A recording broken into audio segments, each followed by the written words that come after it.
Hello again, everyone. Thank you for joining me. This is another thought for the day coming from Larbert Baptist Church, and it is Wednesday, the 18th of May.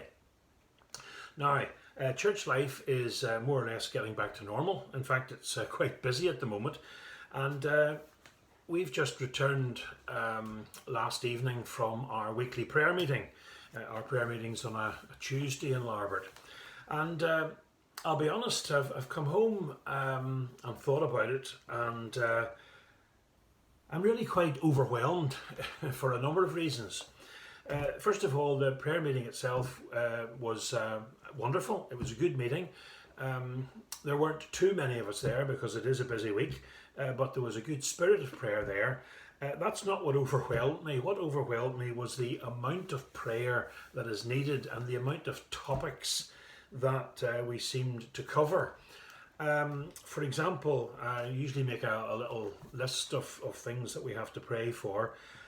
There's a whole host of people that we prayed for last night.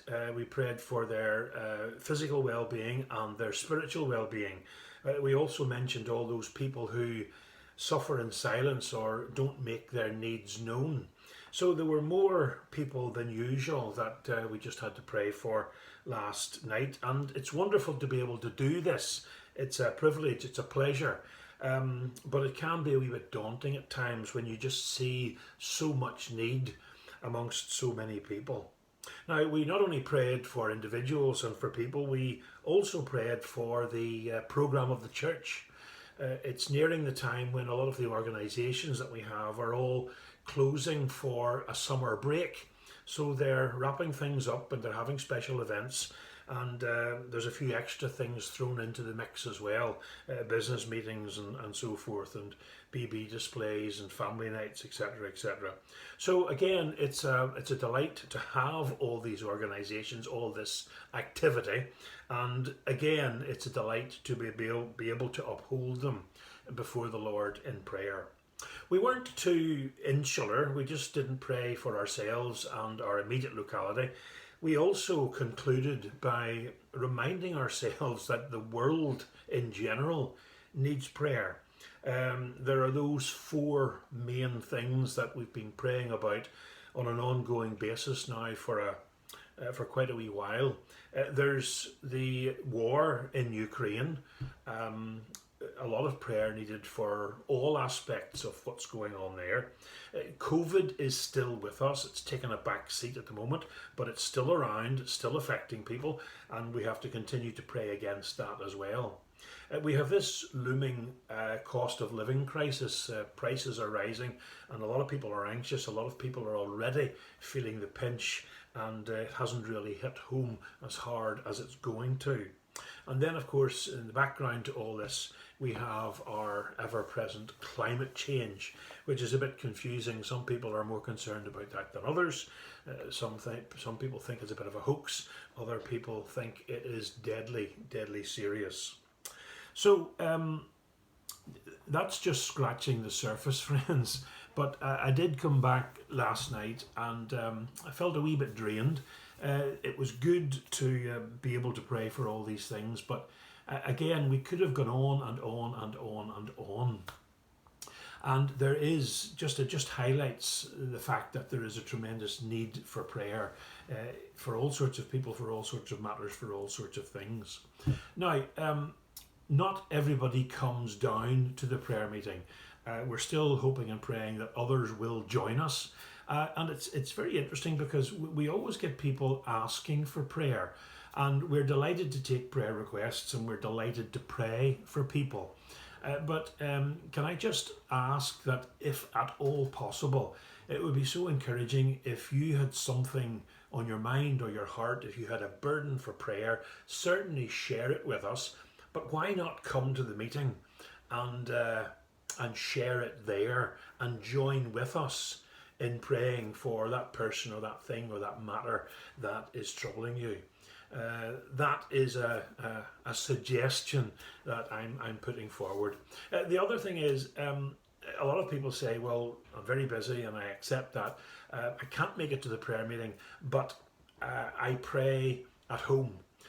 And thank you for doing that. And I trust and I pray that as you do that, your prayer life, the quality of it will improve, and you'll enter into the spirit of prayer more and more. But again, individual prayer is good. But again, can I just remind you that coming to join others in prayer, there's an extra dimension to that. The people of God gathering together and being encouraged as more and more people come together. So can I just encourage you in your own prayer life, individually and ourselves corporately. And if you're not used to coming down to Larbert Baptist Church, maybe you have your own church and your own church prayer meeting to go to. Well, I just hope and pray that you will support that, and that will be an aid to your own prayer life as well. I just want to finish with a couple of anecdotes about prayer. And you've probably heard these before, but I'll be brief, and they're worth remembering. First of all, the first illustration concerns the great Victorian preacher, Baptist pastor Charles Haddon Spurgeon. He preached in London in the late 1800s and had a very fruitful and a wonderful ministry. Although he himself, he died quite young actually, in his mid-50s, I believe. And it's funny, just before I get to the anecdote, I'm going off at a tangent already, but I read again regarding Spurgeon that he was quite a portly gentleman. He carried an extra few pounds, and he confided once to a group of fellow pastors, I think it was, that veil in the temple was ripped in two. It had to be ripped from top to bottom to let people of his size go through, as it were. I know he was only speaking figuratively, but I just have a picture of that in my mind, and yeah, it's interesting. Anyway, I just mentioned that in passing. What I was going to say was Spurgeon had a congregation on a Sunday. Morning and evening, he had a congregation of thousands of people. He met there in the Metropolitan Tabernacle in London. The ministry still goes on the same site, but there were thousands of people gathered, and he valued prayer so much that he organised it that 500, that's right, 500 people who came to church actually didn't go to the service at all. They were taken down to one of the basement rooms, and there those 500 people prayed for the service as it was going on above. So that was the importance that Spurgeon placed on prayer, and he said he could not do the job that he was doing unless his people prayed for him, and not just once in a while, but on an ongoing basis. So that's the first little anecdote. The second one is one more personal to me, because we're trying to encourage Christians to come together and pray, and we don't think that maybe other people want to pray as well, but they do. And I'll just tell you a story concerning that, and to illustrate that. As you know, I take my turn once a month with the street pastors here in Falkirk, and we go out at night and we meet people, and we try to listen, to care and to help, and obviously to share our faith with them as well when the opportunity arises. Now, very often we meet people and they've got troubles, problems, they're just glad for someone to listen to them, and we lend a listening ear. Sometimes you don't have to say very much, you just have to spend time with them, you have to be with them. Well, anyway, very often, hardly a night goes by, but people share their troubles with us.